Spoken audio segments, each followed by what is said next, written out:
Salut. Ah ouais. Là, c'est le salon, on fait des apéros tous les week-ends, la semaine. C'est la fête? C'est toujours la fête. Et là, c'est l'autre partie de l'appartement qui est assez grand. C'est l'équivalent des appartements haussmanniens de Paris. Stéphane a 28 ans. Il vit avec 2 colocataires dans ce 180 mètres carrés. Pourtant, il est au chômage depuis 3 mois. Là, je crois que j'ai mon coloc qui dort encore. Il est 4 h de l'après-midi.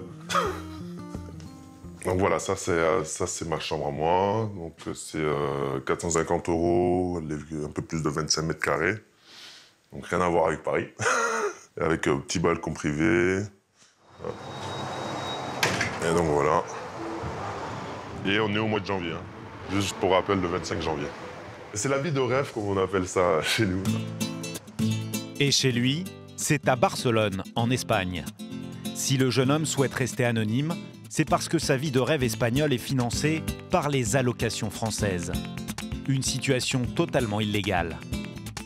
Inscrit au chômage en France, il est censé y chercher activement du travail. Je pourrais être en France au froid, à me les geler, à travailler pour quelqu'un qui me donne pas envie de me lever le matin. Là, ici, non, ici je suis bien, je vis bien. Après, ça ne sera pas éternel non plus. Il va falloir que je me remette à travailler. Mais là, pour le moment, je veux dire, l'hiver est beaucoup plus doux au soleil. Stéphane ne cherche pas de travail. Il profite de son chômage français de 1 080 € mensuels pour, dit-il, perfectionner son espagnol. Sí, con los 5 años que practicar algo más o menos bueno. Y para mí es importante, ¿sabes? No te vas a vivir en un sitio para quedar a hablar francés o no. ¿Qué te parece mi castellano? Bien, bien, correcto. Se entiende perfectamente. Contrairement aux autres chômeurs français, il ne passe pas ses journées à envoyer des CV, mais à jouer les touristes.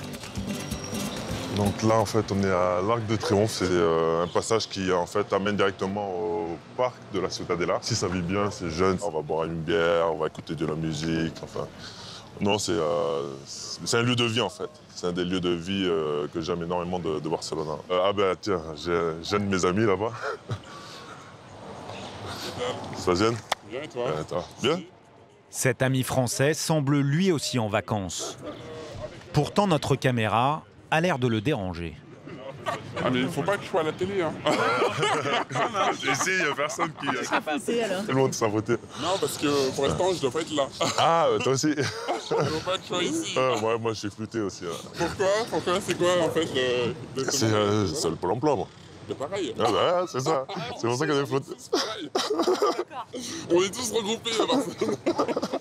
À notre grande surprise, lui aussi fraude Pôle emploi et touche le chômage français. Et ce, depuis plus d'1 an. Ouais, faut être discret quand même. On ne crie pas sur le toit. Hein. Caché, quoi. On va pas le crier sur les toits non plus. Difficile d'estimer le nombre réel de chômeurs qui fraudent.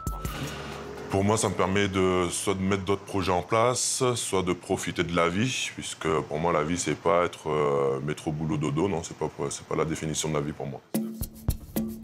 Inscrit comme chômeur en France, Stéphane a pourtant des obligations. Il doit déclarer chaque mois sur Internet ou par téléphone qu'il n'a pas retrouvé de travail. Étant donné que je suis en Espagne, par contre, je me connecte pas, je m'actualise pas, je me connecte pas d'ici. C'est une tierce personne en France qui s'occupe de faire ces actualisations. Pour tenter de ne pas éveiller les soupçons, dès qu'il rentre en France, Stéphane fait semblant d'être en recherche active. Par exemple, un commercial Bac+5, moi, je sais pas du tout mon niveau, je postule. Et je sais d'avance quelle sera la réponse. Donc, mais voilà, au moins j'aurais postulé, j'aurais fait la démarche. Il ne faut pas attirer l'œil en fait. Quand on vit à l'étranger, quand on touche les allocations, il faut rester discret et pas être trop gourmand en fait. Pour le moment, il est passé entre les mailles du filet, malgré les contrôles de Pôle emploi. Et t'étais dehors en fait du coup hier soir? T'es sorti un peu? Ouais, je suis sorti mais je suis rentré tôt. Ah, Je suis pas resté toute la nuit dehors. J'ai pas fait la folie du week-end. t'as pas fait la... Pierre, son colocataire français, lui, travaille. Il est pâtissier. Mais il cautionne le choix de Stéphane.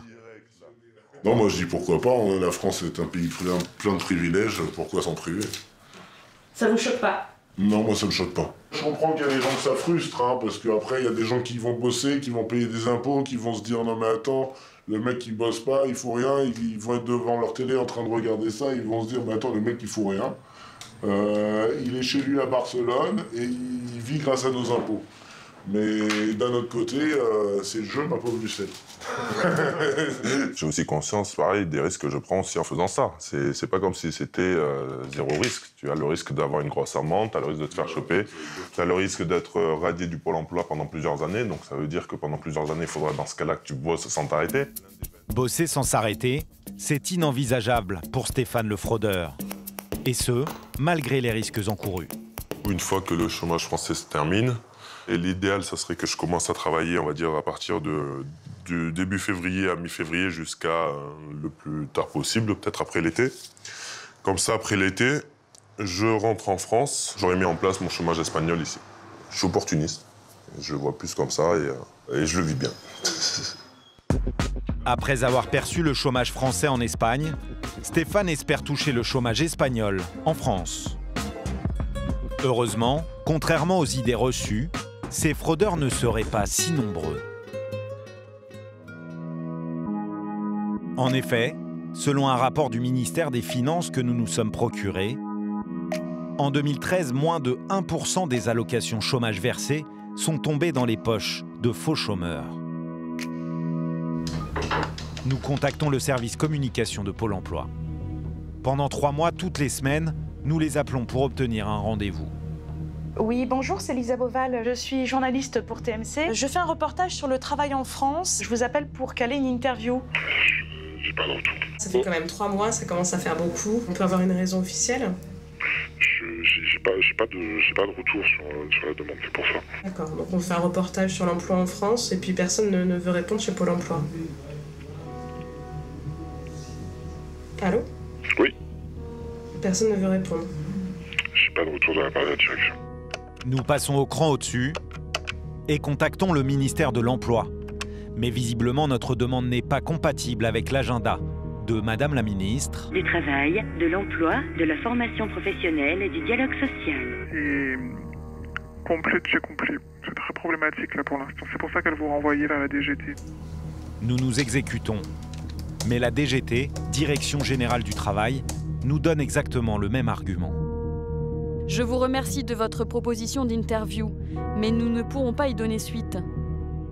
L'agenda de la nouvelle déléguée générale à l'emploi est extrêmement chargé dans les jours à venir.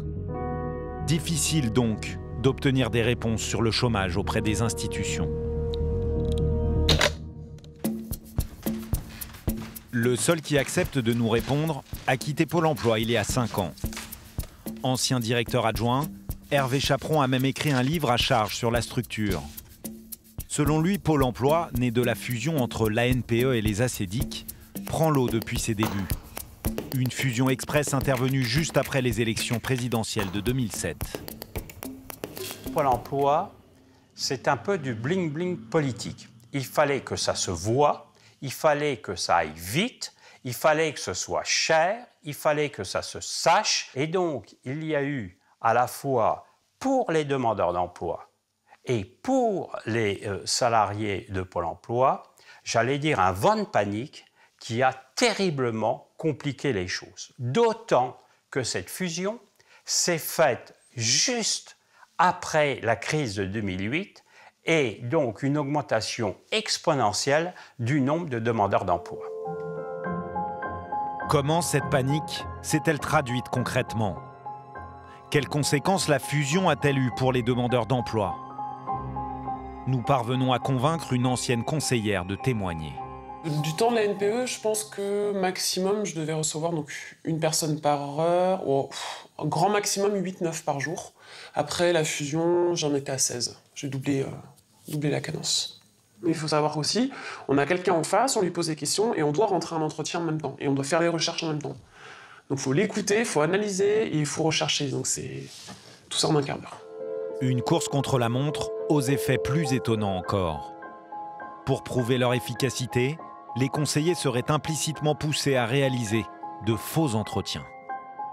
On n'avait de toute manière matériellement, mathématiquement pas le temps possible pour recevoir tous nos demandeurs d'emploi.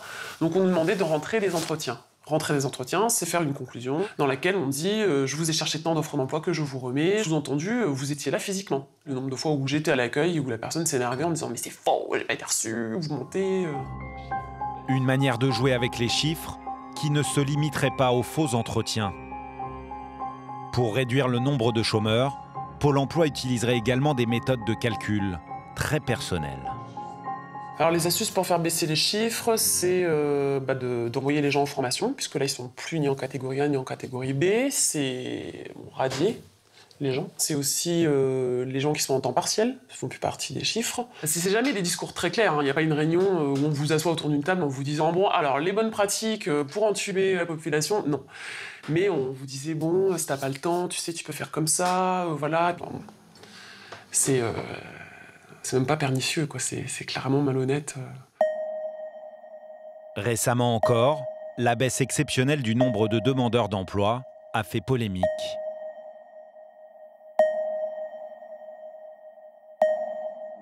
Conseillers débordés, connaissance approximative du marché du travail, chiffres mouvants, les reproches faits à Pôle emploi sont nombreux. Alors certains profiteraient sans scrupule de ces dysfonctionnements pour se la couler douce au soleil.